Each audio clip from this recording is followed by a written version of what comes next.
Welcome to Christ Assembly. My name is Bert Allen. Do you have friends that treat you like a vending machine?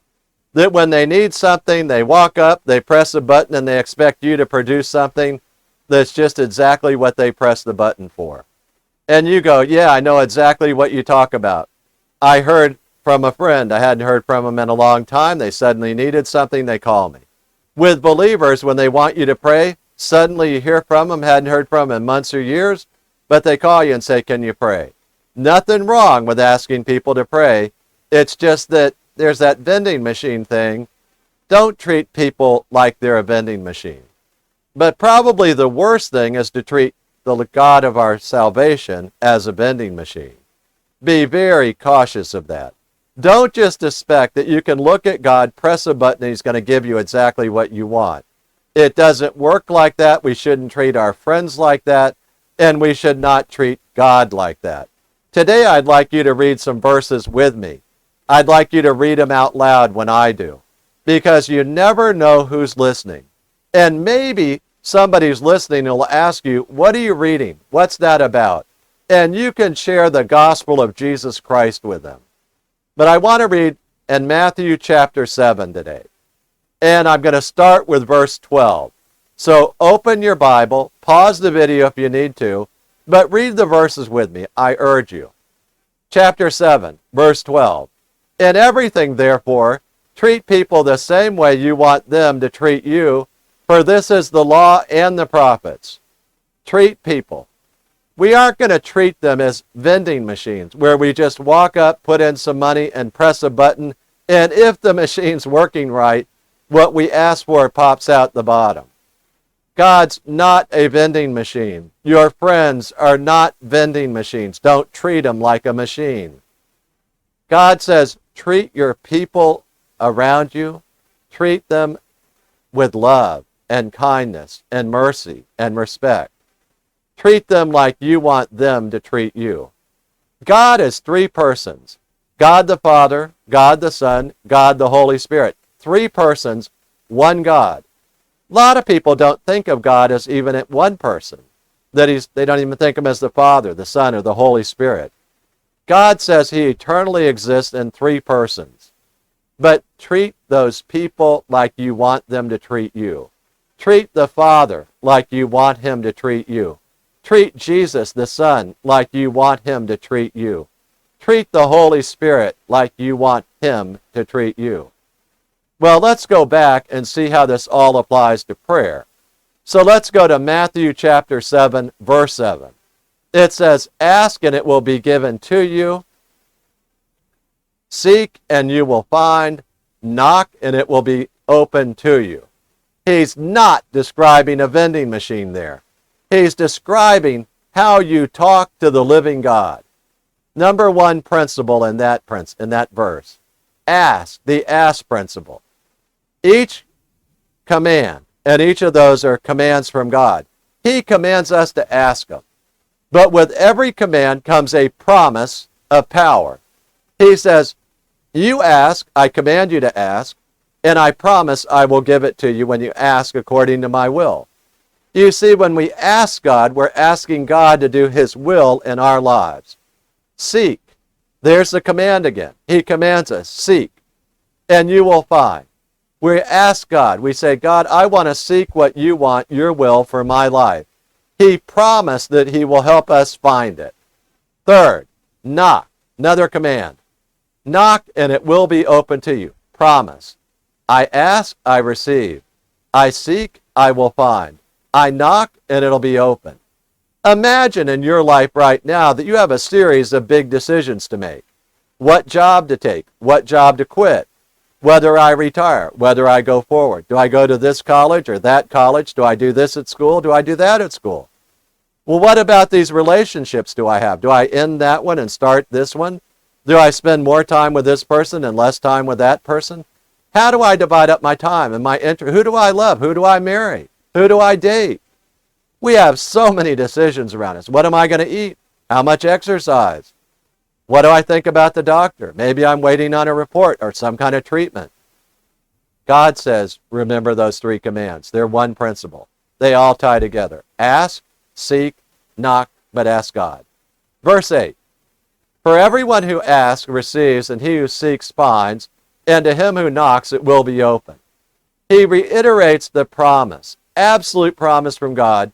When you follow his commands, he'll produce those results in your life. If you ask, you're going to receive. If you seek, you'll find. If you knock, it'll be open. And remember, you're going to be finding God's will for your life. And he's going to do it in your life. Verse 9. I want you to see how verses 9 and 10 tie directly into 7 and 8.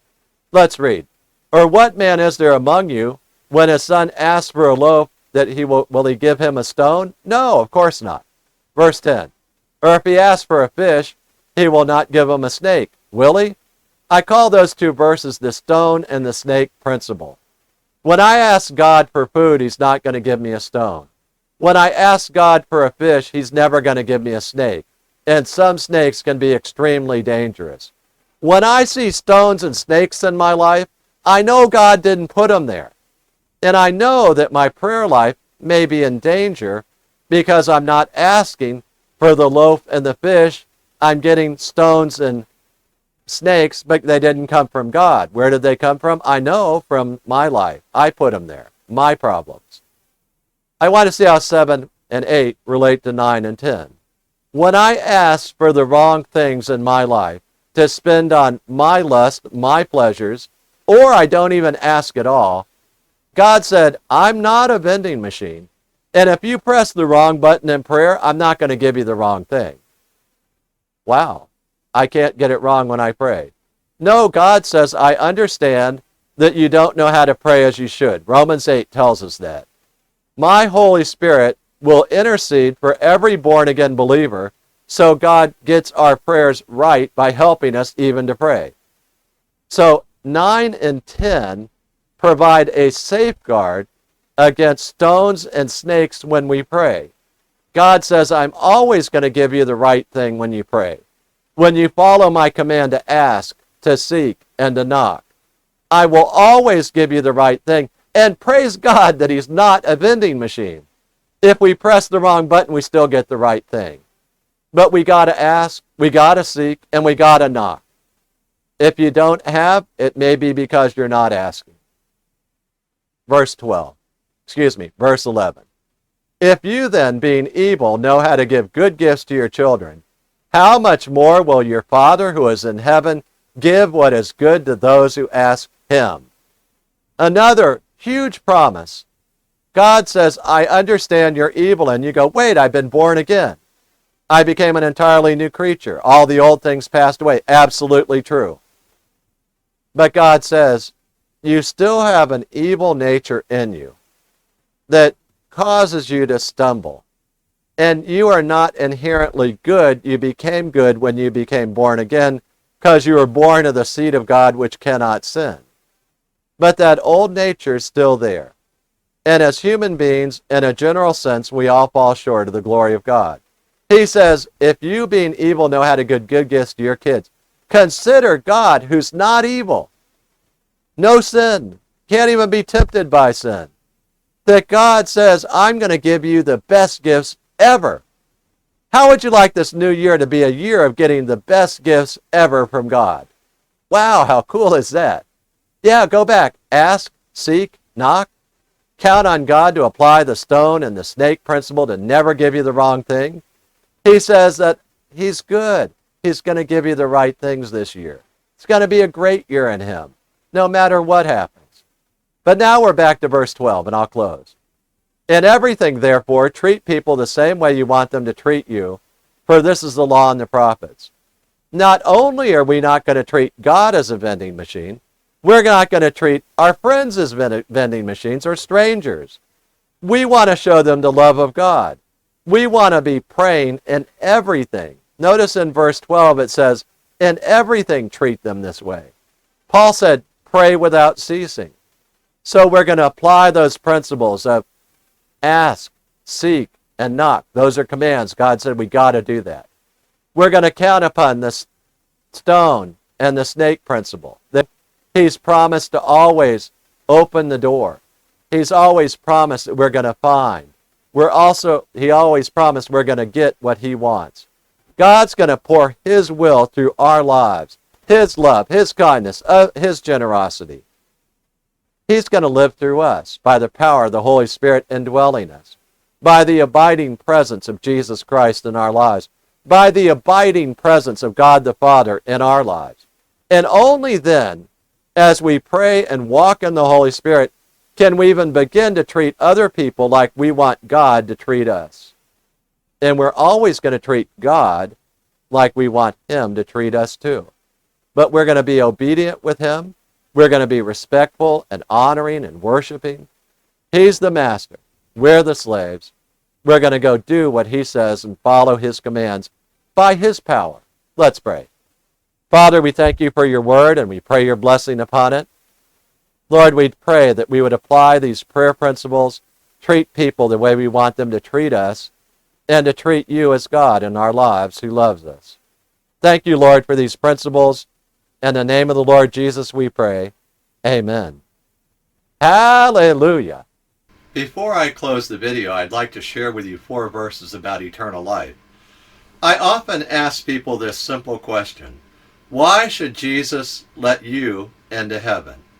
And the answer to that question surprises many people because it comes from the Bible and it's simple and it's clear.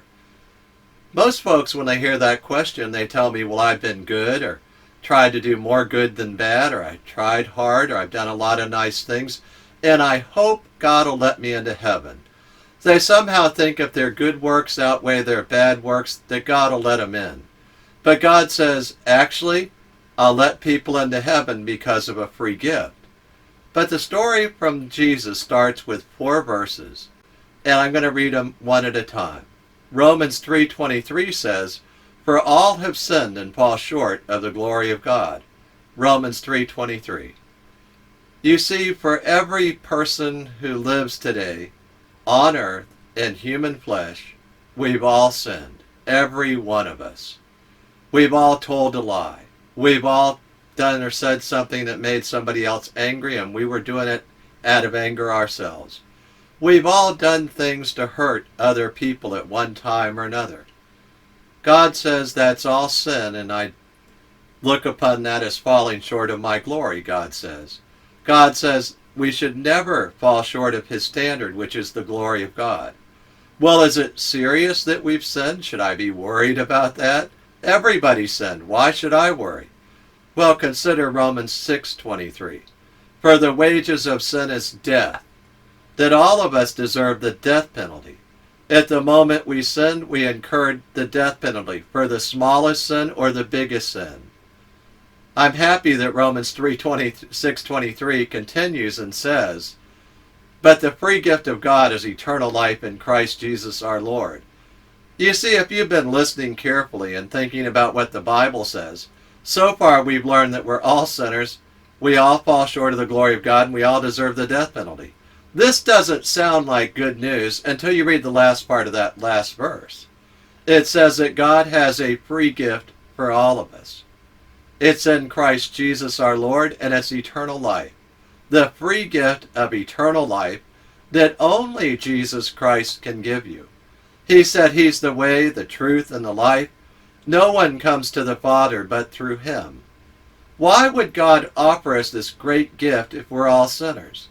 Well, Romans 5:8 tells us. It says, "But God demonstrates his own love toward us, in that while we were yet sinners, Christ died for us." He died for us. He died in our place. God loves sinners like you and like me. He died in my place and in your place. He paid the death penalty for me. I often illustrate the free gift like this. That I have this old Nissan truck. It has 285,000 miles on it. It's not that great a truck. It sits at the beach every day. But I illustrate the point this way. I hold up the keys to my truck and I say, I'm going to make you a symbolic gift of my truck. But until you take the keys out of my hand, it's not your truck yet. Well, let me tell you what I mean. A lot of people have been going to church for years. They know all about Jesus. They can quote verses about Jesus. But they know in their heart that they're not quite right with God. And there's never been a day in their life where they've been born again and they know it. You see, they're just staring at the keys in God's hand, and He's offering you the free gift today of saying, reach out by faith and receive that free gift and take it into your heart today. Receive the free gift. Okay, how do we do that? Well, Romans 10:9 tells us how to do that. It says that if you confess with your mouth Jesus is Lord and believe in your heart that God raised Him from the dead, you will be saved. And He means saved from the death penalty, eternal destruction. So we can receive that free gift right now by faith, and we can pray a prayer together. I urge you to pray with me. I'm going to pray it right now. Lord Jesus, I thank you that you love me. I confess that I am a sinner and I fall short of the glory of God. I confess too that I deserve the wages of sin, which is death. But Lord, you offer me the free gift of eternal life in Christ Jesus our Lord. I accept that free gift right now. I believe that you love me and that God died on the cross for me, that Jesus Christ is God, and He died on the cross for me. You paid the death penalty for me, Lord Jesus. Thank you so much. I confess with my mouth Jesus is Lord, and I believe in my heart that God raised Him from the dead. I repent of my sins, and I accept that free gift, Lord. Thank you so much that you have forgiven me. In your name I pray. Amen. Now, if you prayed that prayer with me, I'd love you to send me an email and we'll rejoice together. Send me the email at friend@christassembly.org. That's friend@christassembly.org. I look forward to hearing from you. Hallelujah.